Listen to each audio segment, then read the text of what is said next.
I'm Fred McMurray, which means this must be... Pillars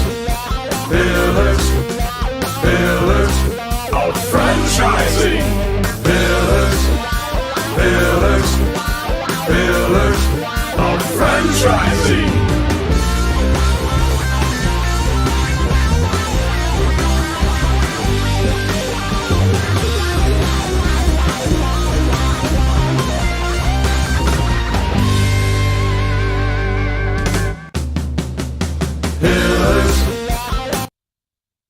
Oh, they almost caught me dancing. Welcome to another episode of Pillars of Franchising.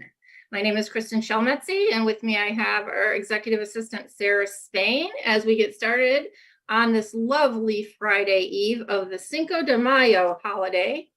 And Sarah, what's the word on the street?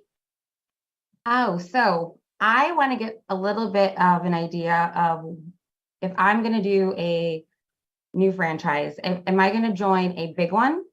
Or am I going to join maybe a small one, maybe 6, 10 franchises, opposed to maybe like 100 franchises? What would make me more like hands off? Because I don't have time to be in there every day doing everything. That is a great question. I would not say that looking for a brand to be hands off in necessarily has anything to do with it being an emerging brand, as you described. It's 100 is still kind of considered right on the brink of emerging, or let's just say even something like a Neighborly that's a huge conglomerate with thousands of franchises in their system. Those in particular sizes of organization does not determine which one can be more of a hands-off operation. When you're looking for something to be hands-off, it's really more about what is the model. Some models work really nicely with an operations manager or someone like that helping you run. I will tell you that there's really no franchise brand out there that you can be completely hands-off, especially in the beginning. Your business is what you make of it, whether it's the culture that you build, the trust factor with your employees, and you really kind of set the standard. So what I would say is if you're looking to buy a franchise, and I know you have a really busy life, look for something that has hours that fit within what it is that you're looking for. So for me with kids, I look for something that was Monday through Friday, no nights, no weekends, and no holidays, because those were the things that were important to me. Right, so the first thing I would do is look at that. Okay. And then make sure you find something that culturally fits for you, right? So the leadership team, you all get along really well. You believe in the morals, the kind of the moral compass of, if you will, the values of the company.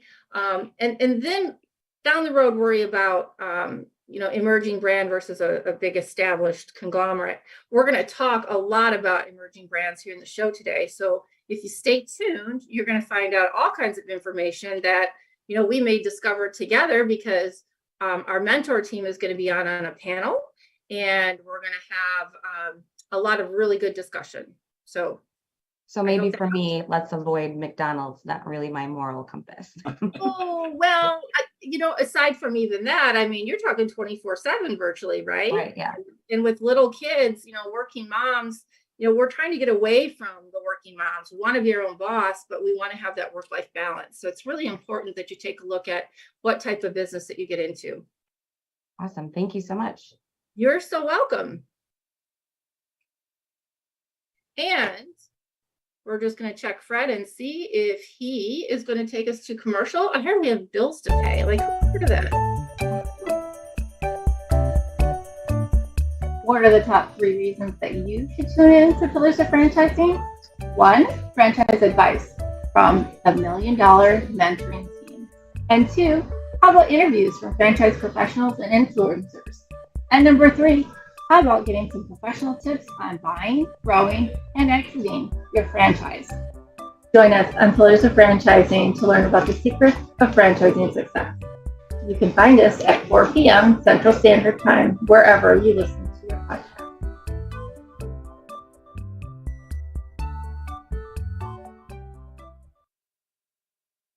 Well, hello. Hi. Welcome to the show, Kamille. Thank you very much for having me. You bet. I'm just going to give our audience a little brief bio here. Kamille McCollum is the president and chief operating officer of BODYBAR Pilates, a modern take on the reformer Pilates. Kamille and her husband also own 3 BODYBAR Pilates locations and have 3 daughters. She's been the owner and operator of BODYBAR location, a BODYBAR instructor, and worked as a special education teacher prior to opening the studio. And as you can see by all that, she's a hard worker. So again, welcome to the show. Thank you so much. Yeah, it's been a busy last few years for sure.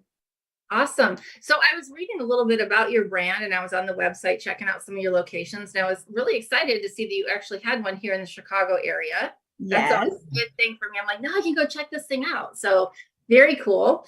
How many total franchises do you have in the system right now? The last number I saw was like 6 or 7. Is that right still? So we have 20 open or will be open by the end of the month. And then we have sold 67 territories, I believe. So we obviously have many owners that own multiple locations. So they open one and they're in the development schedule to continue to open more after we usually allow them a year to get their first one open, and then they can start working on their next one. Awesome. So it sounds like, based on the website where I was reading, you must have been extremely busy in the development process over the last couple of years. Yes, we have. So just to tell you a little bit about our story, my husband and I were actually a franchisee, and we ended up partnering with the franchisor to franchise BODYBAR across the United States. We opened our first location in 2016. I always have to think about my children's date of birth. It's 14-15. The BODYBAR location was 2016. And then in 2019, we partnered with the franchisor at the time, and we ended up implementing a lot of the things we were doing at our locations, and creating them to be the system-wide standard. And so we took over in 2019, which was great until 2020 hit. And so that definitely kind of put a little bit of, it just kind of stumbled us a little bit, but we were still able to sell franchises during that time. And I will tell you, of course, COVID was a terrible thing, especially for fitness. A lot of us had to close our businesses for a while. But for us on the franchising side, it really helped us have time where we could just work on support for our franchisees. That was something that was really important to me, is that, as our locations are opening, that we give them really good support on franchise number 5 all the way up to franchise owner 200 in the system. And so it really helped us bring on some additional staff during that time that worked on training, spent a lot of time with really making sure that we were tracking the right KPIs and that we had resources to help studios if they were struggling. And so we really tried to use that time wisely. We weren't doing a whole lot except for being at home. So we were able to use that time to do that. And that really did help us be prepared. Once we started reopening, people were starting to be interested in buying into fitness again. And that way we were more prepared for that moment. And then we really have started, the last 2 years have been pretty big for us, of just being able to sell franchises from there. Well, you're a pretty young franchise, but you already have 20 locations, did you say?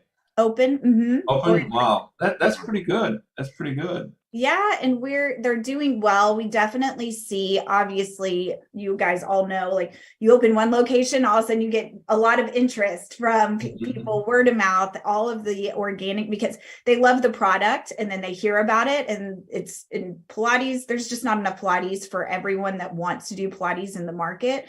That was one of the reasons why we decided to go with franchising instead of just opening up our own. Hey, we could open up 3 or 4 and it just be our own kind of mom and pop studios. But we really could see in the market, our top national competitor has wait lists of 20 people deep and they have classes all day. There's just not enough Pilates studios out there that know also how to run a business. So, you know, there's two parts to it. You can't, not everyone that's a great instructor should also own a location. And so we could see that there's a lot of potential in these markets that we're spreading to. And random markets were interested, like Wichita, Kansas. We weren't necessarily targeting Wichita, Kansas, but it was a very smart business owner that she knew that it was lacking in her community. And so she wanted to bring it there. So I have a quick question, because today's show, we're going to be talking a lot about emerging brands, and you're still considered an emerging brand. But what I thought I heard you say is that you guys started, and at one point a franchisor came in and you went to the franchisor, and then you went back and you ran your business for a while, and then you went back to the franchisor again. Yeah. I want to ask you about that. Do you feel that you were able to do that because you were in an emerging brand situation? Oh, absolutely. I mean, so the franchisor at the time that we signed under when we opened our first franchise location, they had a great vision and we agreed with a lot of their goals, but they didn't quite have the staff ready to franchise outside of the Dallas-Fort Worth area, outside of Texas. So when they started to see our growth and we realized, you know, what we were doing, and we were just tweaking things, helping the system be better. You know, we went to them and said, hey, we're ready to open a second location. So, and then at that point they said, let's partner together and let's build this. They had an amazing product. And then we worked a little bit more on just fine tuning the sales process, making sure we're tracking the right data to make sure our studios are successful.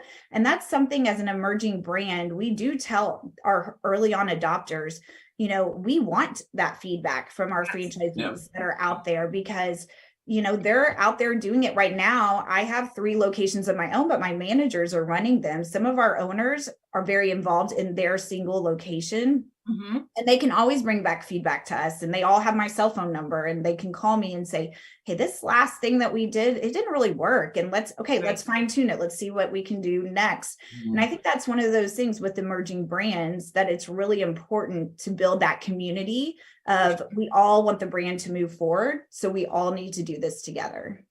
I think that's a really good point, because we've talked a lot about it. We've had a lot of emerging brands on the show. But not someone like you who was actually an early adopter to the original franchisor and have been able to say, hey, I was one of those franchisees, and I've gone back a couple times now with the franchisor to help mold the franchise that we are today. So I think that's very interesting. Would you say that there are any cons to being an emerging brand as you are right now? I mean, have you struggled in any way? I mean, of course, for us, we're not a name brand, really, any location, anywhere we go. We're starting to become one more and more so. But for marketing purposes, you know, if you're an Orange Theory and you put an Orange Theory somewhere, everybody knows who Orange Theory is. They have national commercials. For us, it does take a little more of educating on our side of who we are. There's a lot of different types of Pilates out there. So making sure we have a type of, all of our class formats, we have a pretty large customer base, but it's getting that education out there to people that no matter if you want high intensity or lower intensity, that you could be the customer for us. And then I would say recruitment, also making sure our studios can staff instructors. They need to know what they're walking into. And if they've never heard of us, they've never seen us, then that makes it's just a little more educating on our side. And we talk internally all the time that, you know, the problems that we have right now are going to be different in 2 years, 5 years from now. And so in 6 months, they could be different. Exactly. And so we're constantly, hey, we got to be on top of this problem right now, but no, we might have to pivot, because eventually this won't be an issue and we'll have a different issue that we'll have to solve. Yeah. I think you mentioned that there's a lot of fitness franchises out there. So I'm going to ask this question in 2 ways, and you could probably answer it either way. You know, what does the Body Bar client look like? Who are you catering? And at the same time, what makes you different? Yeah. So from big picture, and then I'll take it down. So big picture for people that are looking to buy into a franchise system, a fitness franchise, you kind of already hit on it. One of the things that really draws people to us is the fact that my husband and I have been franchisees before, and we still own locations. So I tell people all the time, there's nothing that gets rolled out that I don't think about, how is that going to affect the owner, the studio manager, because I'm going to hear about it, or I'm going to be affected too. So making sure that they understand that, and they understand that we're listening to them. So I do believe that does help, just ease a lot of concerns when someone's jumping into this, and they know that we've risked a lot of our own money and time on opening our own business, and we understand how scary that can be. And then taking it down as far as in the studio level, we really build our whole marketing calendars about this, and this is very genuine, is that we want to be just excellent customer service. We try to come in as a high-end brand, but is competitive priced with anybody else in the market. And our customer service should be that way. Our instructors, the way that they behave, our managers, everybody should come with that, just the best support and customer service that builds community within your specific studio level. So we try to build community in all the things that we do. And then as far as our clients go, it's a pretty wide range. I would say right now, currently, just kind of where our locations are at, we are predominantly our biggest kind of range is women from 35 to 55, but we see that swing different markets that we open in. Talking about Chicago, the market that we opened up in Chicago is a pretty young area. So it's like that swings that customer base a little bit. Our Florida locations kind of swings on the higher end, closer to like our 50s to 65. So it's a pretty big range. We do have high intensity classes, like I mentioned, but then we also have lower intensity classes. We have stretch classes. So there's a wide customer that's like, you know what, I go to the gym, 4 days a week, but I know I need to focus on my stretching. A lot of our male clients prefer that kind of the slower, just like, let me just stretch in this, because I'm not going to force myself to stretch. I need someone else to make me stretch. Oh yeah. Well, and that was 20 really some things that want to burn 20, so many calories and get in there. Well, it's interesting because not a lot of people really understand exactly what Pilates is.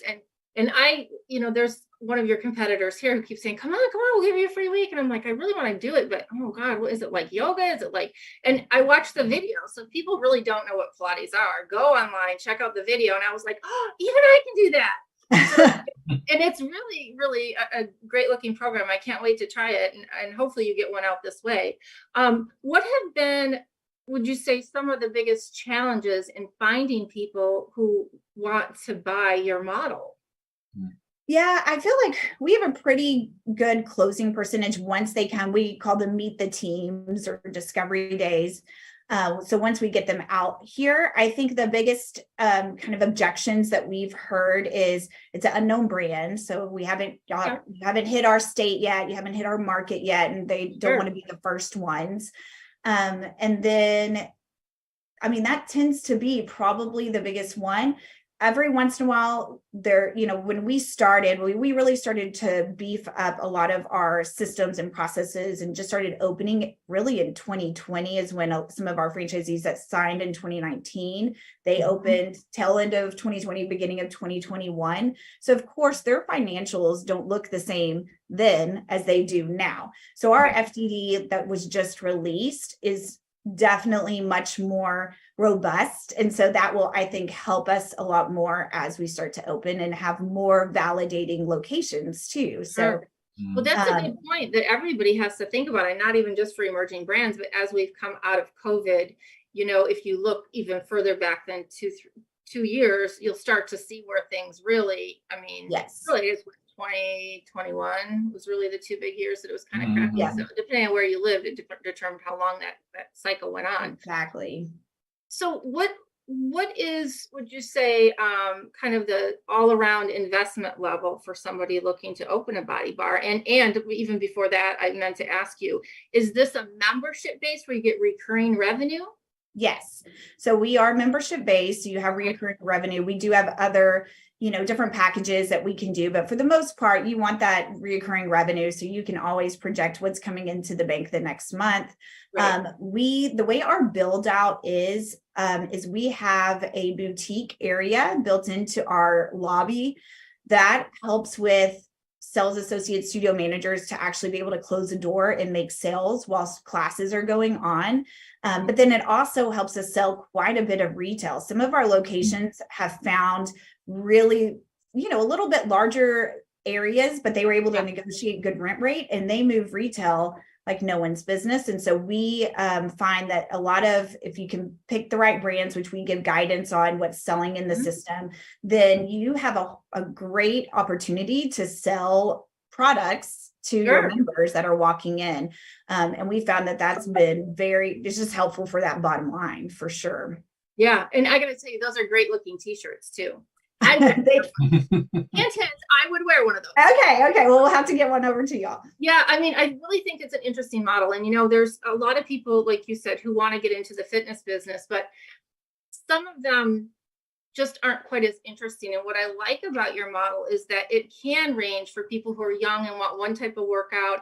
And then people maybe are looking for something a little easier. So I think that's really good. It's great that it's got the membership piece. Do you have idea of what your customer retention rates look like? Yeah, our goal is like have an attrition rate every month of being about at 3%, 4%. Some are kind of ebbs and flows with our clientele. Like if you look at our Texas studios, or at least my 3 locations, we have a huge group of clients that they leave during the summer. They escape the Texas heat and they go to Colorado, and they all have houses there. So we keep them frozen. So we don't technically lose those clients, but you're going to have seasonality. But yeah, we try to keep that attrition rate down 3 to 4%. So it's pretty good. I mean, I have clients that started with us when I first opened my very first location that are still members today. So it's one of those things. We have found that a lot of times people start with Pilates and maybe they also spin, or they also do other, different kind of boutique fitness.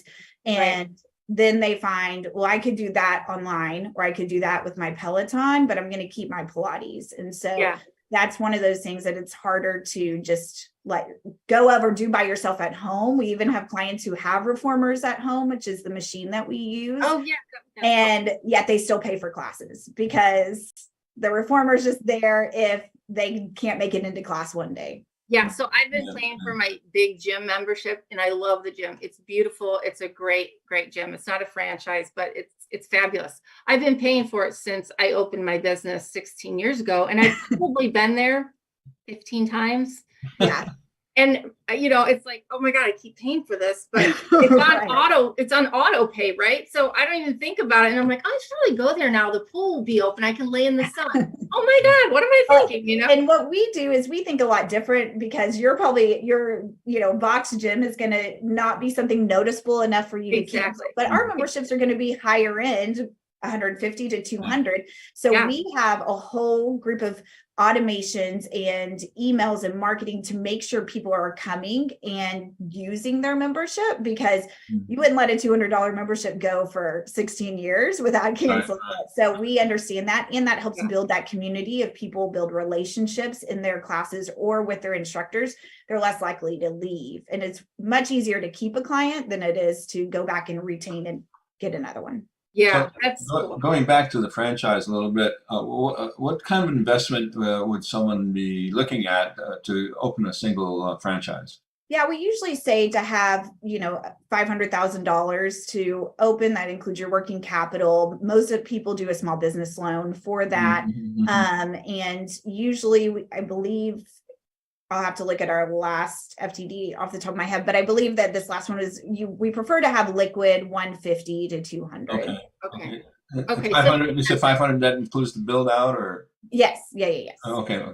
Awesome. And then, what are 3 areas, if you were somebody looking at your FTD, what are 3 areas that you would say are important for them not to overlook? Yeah. I mean, no matter my brand or another brand, you always want to look at the item 19, the item 7.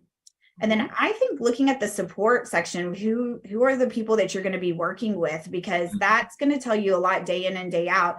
Those are the contacts you're going to be contacting. So that item 7 really talking about how much money can I expect to be putting into this, what kind of fees that are ongoing. But then that item 19 is, okay, how are people making their money back? What is their return on their investment? But yeah, support to me is just always such a huge thing, and making, just from my perspective, after being a franchisee, then you want to always have that kind of support and make sure it's people that know what they're talking about. That's awesome. Actually implement. Yeah. Well, I'm really excited. I'd love to get my hands on your FDD and do some research on it as well, because I think that, well, first of all, we love all of our franchise owners and franchisors, but I'm really excited because you're very passionate about the brand, and it's something that, you really hear in your voice, and, you get talking about it and it's like, wow, right? It's awesome. Yeah. So I would really like to take a look at that so we can share some more information. Where do our listeners and viewers find you if they want to look up you or Body Bar? Yeah, so they can find us at BODYBARPilates.com, of course. On LinkedIn, I am just Kamille McCollum. And then on Instagram, you can always find instructors on Instagram, Kamille Alexander McCollum. And I do spell my name with a K for people that are just listening. But I have 4 sisters, so we always say we were the original, and we're all K's. So Kaylee, Cassie, Camille, Courtney, and Kendall. So we were the original Kardashians, way before them. But yeah, so you can definitely find us online, but going to our website is going to be the best place. And there's a franchise button up there where they can get in touch with our franchise development team and find out more about us, about our story. And we would love it. That's great. I can't wait to see a year from now how many brands you have been able to open. Yes, me too. We are excited, and our team's prepping. We're always like, okay, is it time to hire some more people? We always are, getting ready to look down the line. Yeah, absolutely. Absolutely. Well, we wish you all the best. We're looking forward to having you back on again in the future and doing an update. And if you're looking for information on Body Bar Pilates or Kamille herself, you can always find it on our website at pillarsoffranchising.com. Thank you, Laura. Thank you, guys. Thank you, Kamille. Have a good one. Hey, franchise owners. How's your local marketing? Do you feel like you could use some help keeping up with your social media posts and comments and reviews? Do you wonder if you could be doing more to attract local customers? Are you able to identify new move-ins to your local area?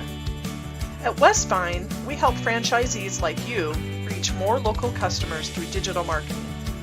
With daily monitoring, creative content, and ad placement, and customer data intelligence, we'll get your business in front of the people who want your products or services. We also work with franchisors who need an agency to handle the digital marketing for all of their locations. If you're ready to reach more local customers, give us a call at 805-265-5440 or visit us at westvine.com. That's 805-265-5440 or westvine.com. And welcome back to this week's episode of Pillars of Franchising. We have been talking to a lot of emerging brands. And so today we thought, as your $1 Million mentorship team, that it might be appropriate for us to talk about some of the pros and cons of getting into an emerging brand. We've got a lot of people who call and write in, and they want to look for brands to buy. And some people are nervous about emerging brands because there's not maybe as big of a history as something like a big neighborly brand or so forth. So I'd like to throw it out to you first, Jerry, because we'll go like around the clock. What are your thoughts on emerging brands versus these big established brands? Do you have any thoughts on one way or another? Well, first off, you tried to catch me with mute still on. I appreciate you calling on me first so that I would get in trouble for that. I like that.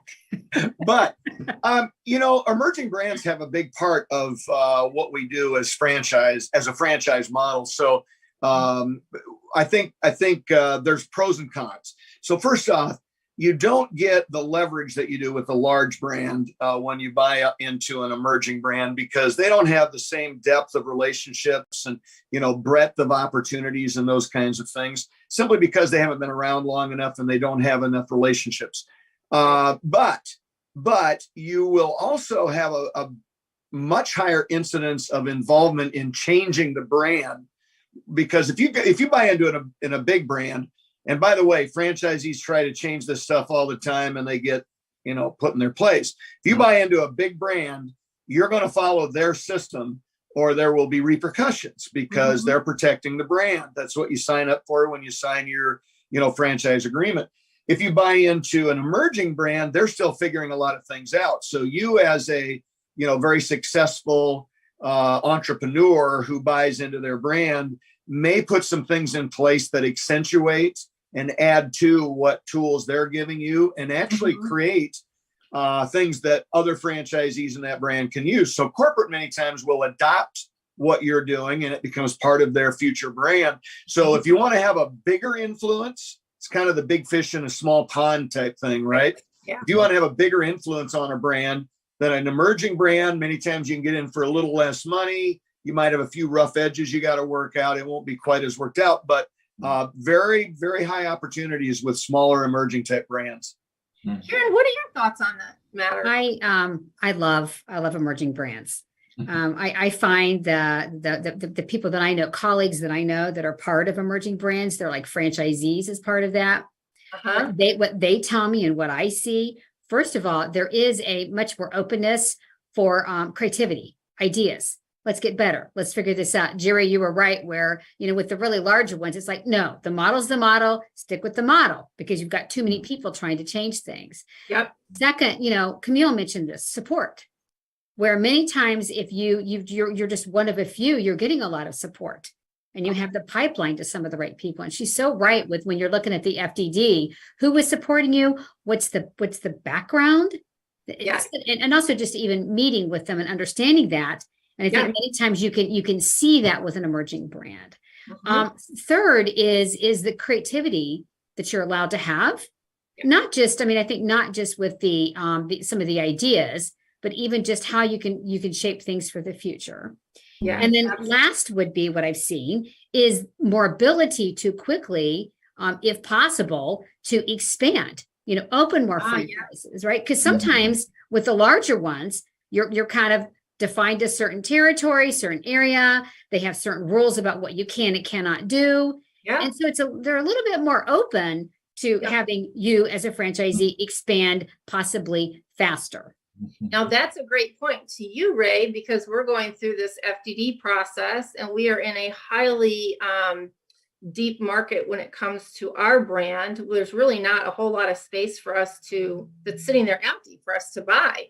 What are your thoughts on doing emerging versus? Following the franchise genius of Jerry and Karen is kind of difficult because they mentioned everything that there needs to be talked about. But I'll just emphasize my thoughts on that. It's a double-edged sword, in the sense that if you get into an emerging brand, you probably have a little more autonomy, as Karen mentioned. You can probably swing things one way or another. As opposed to an established brand where everything is locked in stone and written in stone, and you can't pretty much change it without an act of God. So,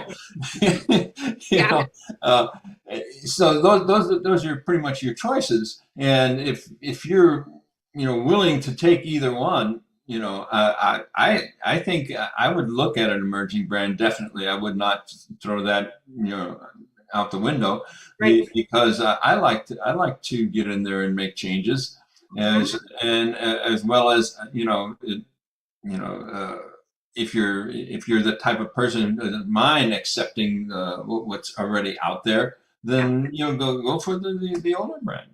Well, and that's interesting because as a mentor who brokers franchises, the one thing that I've decided I really like doing with a candidate is to really spend time and go through a profile, if you will, to kind of understand what kind of personality and what are the things about their current situation at work do they like and do they not like?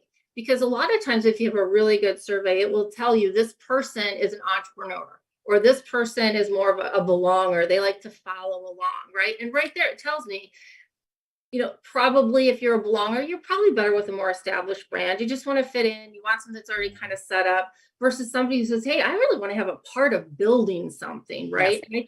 I think that's really important to really take time and identify who you are and what it is that's going to fit best with you. So excellent. Jerry, what are your thoughts on in terms of financial investment and support? Obviously, Kamille had a completely, great experience in her emerging brand, but not all are great experiences. Well, one of the problems you run into with an emerging brand is they haven't made enough money yet. They don't have enough units out there. They don't have reoccurring income. Yeah. When you're working with a big brand, they've got a vice president of education, a vice president of real estate, a vice president of this. They've got a whole crew of people under those people that help support and educate their franchisees, answer questions when issues come up.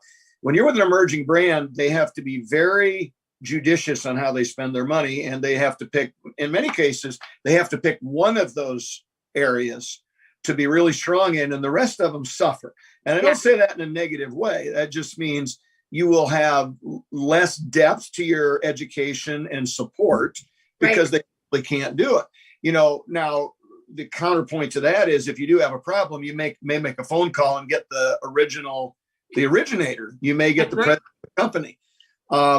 Unfortunately, they're still trying to figure out who they are too in many cases. So, you're kind of learning as you go along with them, depending on how big and how far they, how long they've been around and stuff like that. So that would be the one thing that I would say for the joiner that you mentioned, for the person that is not a true entrepreneur and can make up their own, make their own way.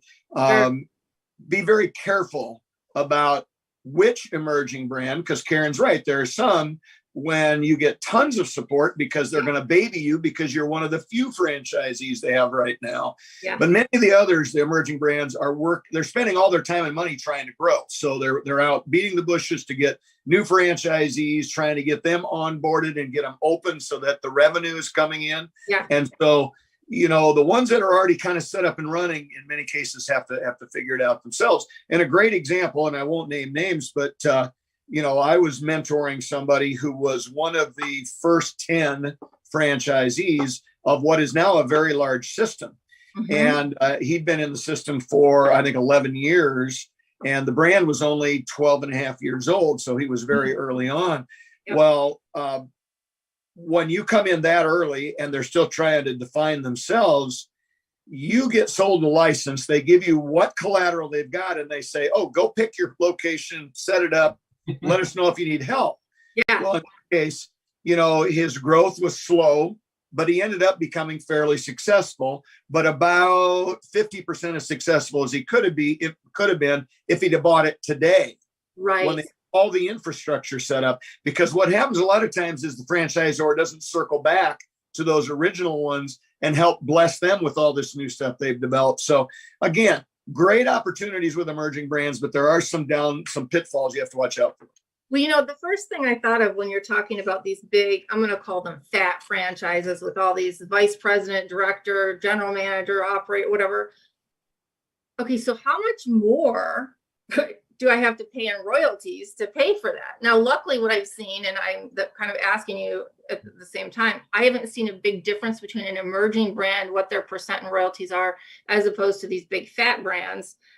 They just have more franchisees, right, to add to the pool. And so they can spend it on doing that. Personally, I'd rather them spend it all on national marketing than on seats or butts in seats that may or may not help me. Well, again, most of the brands have two categories. They have royalties and advertising, marketing, so that you're paying a percentage for each of those. So the two of them don't really blend. But the fact is, it is difficult. So to your point, if you're a very large brand and you got all that infrastructure, we buy franchises for their scalability in many cases. Franchisors are in the same boat. So, if you're in a brand that's got 1,000 units, they're getting royalties from all 1,000 units. So in effect, they're probably making more money at the same rate than they were before, even in spite of the infrastructure that they've developed, because it's pennies on the dollar to, have a VP at that point in time. When you got an emerging, what I've seen in many cases, and Kristin, you could speak to this more than anybody probably because of the broker side, but there's many emerging brands that, in my opinion, their royalties are pretty high for as early in the game as it is. And that's frankly a play just to create more cash flow so they can grow.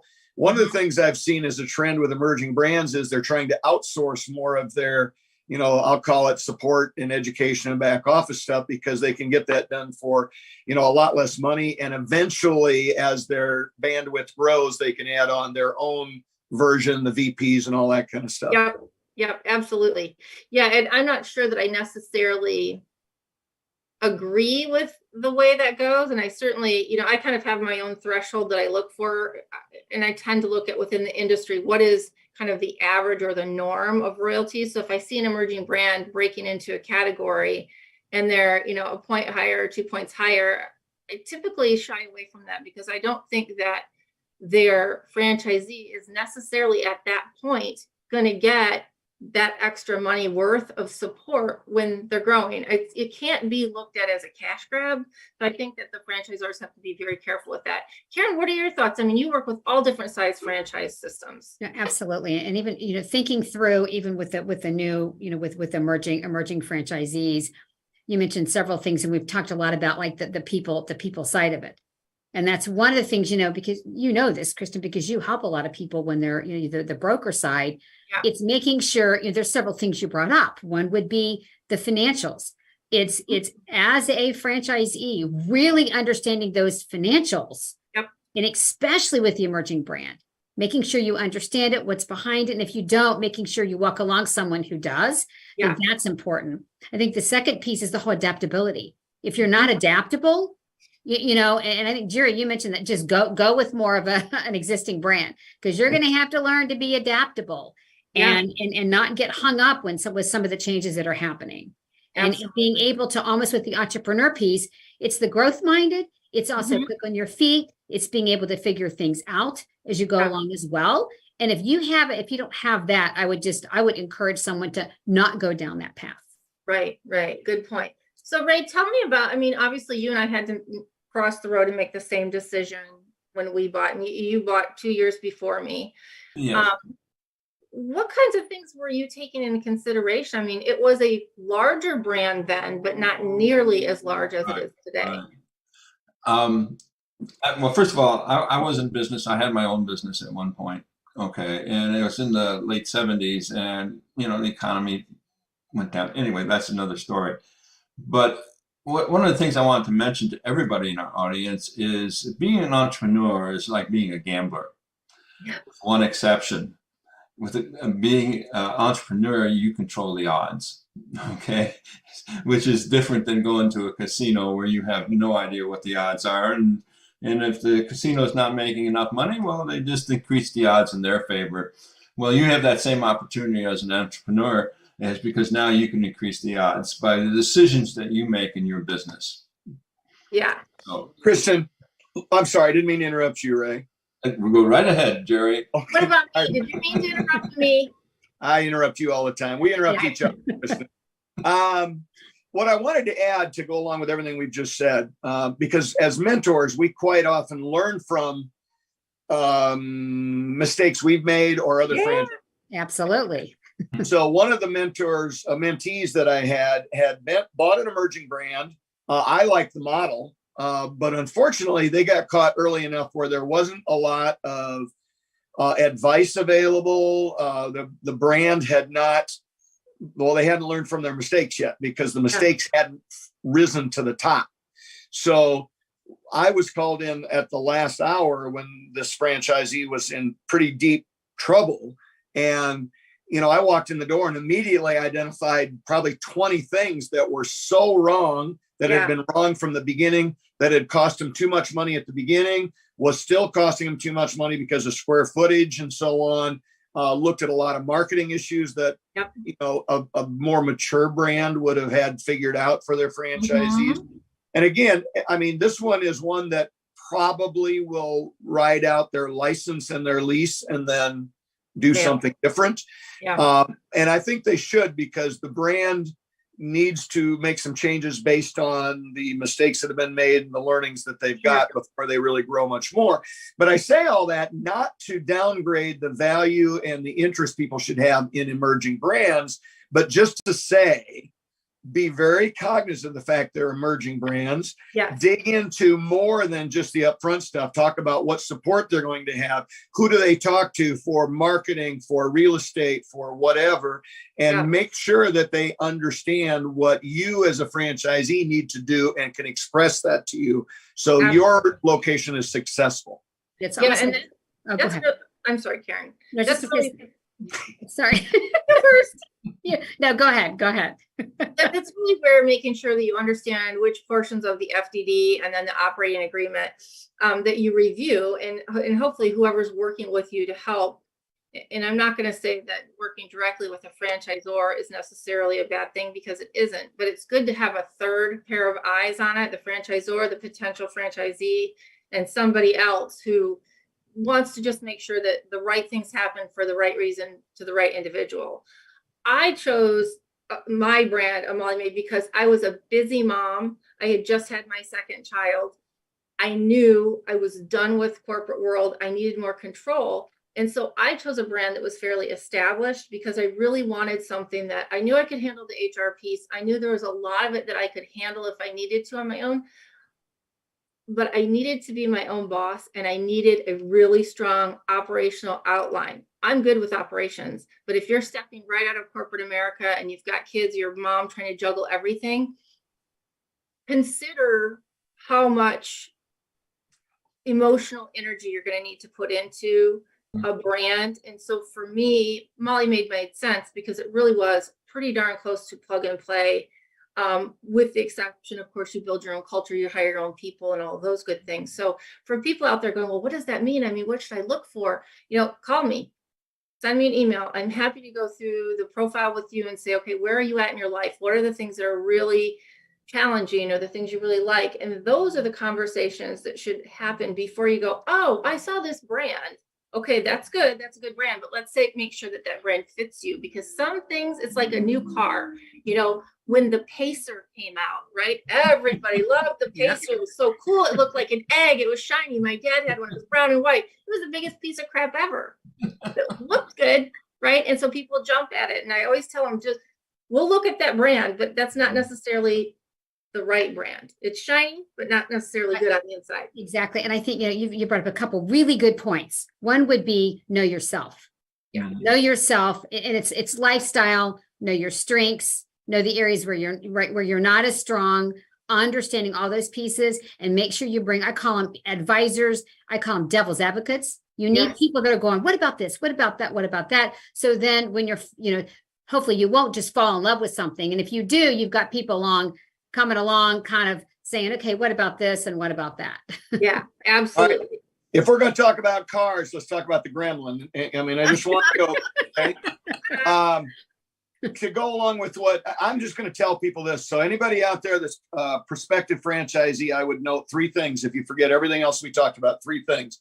There are three very, very critical pieces of research that you should be doing. The FDD is obviously the cornerstone. So make sure that you understand it. If you don't, get one of your key advisors, as we always tell you about, to help you through that piece of it so that you understand what it means. Number two, validation calls. Because even with an emerging brand, if you talk to other franchisees, they will tell you the good things and the bad things. They usually open up everything. If they're struggling, they will let you know, and that may help guide you through your decision. And the third thing is discovery day, which every brand better have some sort of discovery day where you will meet the people that are going to support you and guide you and so on. If you do all three of those things in your due diligence, and you actually do due diligence, you will be fairly well protected, whether it's an emerging brand or a large brand. Yes. That's great. Absolutely. Well, I guess I'd like to ask you guys one last question. I mean, when you go through this process, and Jerry, your brain is like mine, you're always looking for opportunities, right? And I'm sure the rest of you are the same way. We just don't necessarily talk about it all the time. I've been doing a lot of research, and one of the things that in helping a couple of my clients has come to light, one has been bank failure rates, and two, the new FDDs that come out have been including mainly 21, 22, but some of them will have 2020 in there, and those are COVID years. So I guess I'm going to ask you kind of twofold: bank failure rates, item 19 numbers out of COVID. I still got to put some stock into them, but what other things would you use to measure? I mean, bank failure rates to me is a pretty big deal. Item 19s are a little bit tricky right now because of COVID. Any thoughts from you, Jerry? Yeah. Did you say bank failure rates? Yes. So that let's say of your brand, 100 people take out loans, but of that 100, 25 of them cannot pay that loan back. Oh, I see what you're saying. Well, first off, that's not the franchisor's fault. That's the franchisee's fault. If they done their due diligence when they bought their system, right? Yep. So, and I would argue that if they've got good advisors, they probably will never deal with that problem because they will work their way through marketing and, the metrics and, all the things that it takes to lead to having cash flow to do that. And Kristin, you and I have worked together on this, having a forecast that you update every month based on the trend lines you're seeing in your business right now will give you a eventual break even and profitability point, which is critical to conversations with your bank and your advisors and the franchisor and all those kinds of things. So do your job as a franchise. And Jerry, that actually brings up a really good point because in my corporate life, we had seasonality. And I remember coming into this, and seasonality isn't something that's often talked about. So in validation, I said, well, do we have like seasonalities in this business? And they're like, well, yeah, actually we do, right? It's spring cleaning, it's holiday cleaning. And I was like, oh, okay, good. So I know that. So that you can forecast out what you're going to need, how many teams and all those things. So even the businesses that you don't think have necessarily seasonality, as I know it in retail, you need to ask those questions. Well, go ahead. I was going to say, one of the things I look at is also the additional costs. Like you have your royalty, but then a lot of times there's all these extra costs for this and that and that and that and that. So I also look at that too and have people, because that really adds to your bottom line. Yeah. Well, this can be hidden. Yeah, there's so many things, but again, it's all in the FDD. So make sure you're reading it correctly and making notes, highlighting it, talk to your attorney and your advisors, whatever. But so the bank thing, I think we've covered good enough. It's mainly about you, keeping track of your numbers, doing forecasts, and then talking to the right people. You brought up something else and I forgot what it was now. It was the item 19 being impacted by COVID. Well, yeah. So what I've done, because I've looked at several brands in the last year, and typically what I do is I eliminate the COVID year. I go to 2019, use that full year, and then 2021 and now 2022 to try and put a 3-year rolling average together. I just eliminate that 1 year. It's not particularly specific because 2021 may still be influenced a little bit by everything that's going on, but it'll get you very close. And what I do is I look at those 3 years and the numbers that come out of it. And if it's positive, then I usually don't go any further. If it's negative, I dig in further and see if there's a few more months in there into 2021 before they got back to pre-COVID levels or whatever the case might be. And it's just critical that you have those numbers and you do your due diligence. When I have a business that is not to break even yet, we watch the numbers every month. We update them. We do forecasts. We base all of our decisions based on that, including additional marketing. Seasonability is prevalent in almost every business at some level. So learn primarily during your validation calls, because those existing franchisees will know better than the franchisor will in many cases about seasonability. So for instance, if you're in retail, maybe the Christmas season between the 1st of November to the end of December or something are your couple bit of your best months. Maybe January and February, like they are in the Midwest, are our worst months for retail in most cases. So just build that into your estimates and into your timelines. Right. Excellent. Karen, do you have any other thoughts on that? I also look at just how quickly were they able to bounce back. Yeah. Too. I think that's really key. It's part of what Jerry talked about, with your trend lines. But I just think that's an important thing to see. Yeah. Because that also tells there's a story. There's a backstory to that. Exactly. Ray, how about you? You have any thoughts on that? No, I think we covered everything on that. That's pretty good. Okay. The one thing I would add to that we haven't talked about yet is if a franchisor is still an emerging brand, maybe let's say mostly concentrated in the South, maybe some of those states during COVID that were wide open and never really closed. Let's take a business like Jerry of Hair Care, right? So if I look at a company that's mainly in Florida, they never closed. You know, my Uber driver said, heck, we didn't even know that there was a pandemic down here in Florida. And I was like, seriously?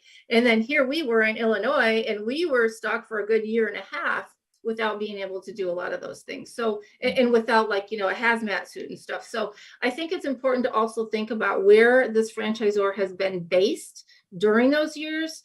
And, you know, were they only open for a few short months, or were they really impacted for much longer? So, Kristin, it even goes a little deeper than that. That's a valid point, and everybody should keep it in mind. But even strong, long-standing brands perform differently in different regions and different sized municipalities. You know, when you're looking at the FDD and you look at the quartiles for profit and revenue and things like that, you know, that top quartile may be made up almost exclusively of businesses that are in, you know, Chicago and LA and, you know, some of the bigger towns. So if you're in small town Iowa and you're basing your expectations on the first quartile, you're probably, you know, fooling yourself, which will be very painful in the future. So again, with me, because I tend to be a little more conservative, when I'm looking at those quartiles for my areas, I'm always looking at like the 60th percentile. So we're above 50%, we're above average. Maybe we get to 70%, but in likelihood, we're going to have very few opportunities to get into the top 10 or 15%. Thank you very much, Jerry. And if any of you are interested in looking for a franchise, you have some specific questions, you can go online at www.pillarsoffranchising.com. You can sign up for information from a mentor there. Certainly, if you're looking to buy, let us know that on the form. We're happy to get back to you so we can do to help you. And may the 4th be with you. Ray says, may the 4th be with you. It's the day before Cinco de Mayo. That's all I know. I'd like to thank y'all for joining us on the show today. And thank you to Kamille McCollum from BODYBAR Pilates. We appreciate our $1 Million mentors, Jerry Akers, Ray Pillar, Karen Kimsey Sword, for their continued commitment and thoughts. And thank you to Laura List, who is our franchise lawyer. And last but not least, a shout of thanks to our chief PETA and producer, Fred McMurray. I am Kristin Selmeczy, your 4th franchising mentor, and together we are your resource for franchising success. This has been another episode of Pillars of Franchising. Please join us again next week at 4 p.m. Central Standard Time, wherever you get your podcast, including those of you who are listening to us today for the first time on Rumble. And remember, the dream starts here. Have a great week. Oh, a wise guy, eh?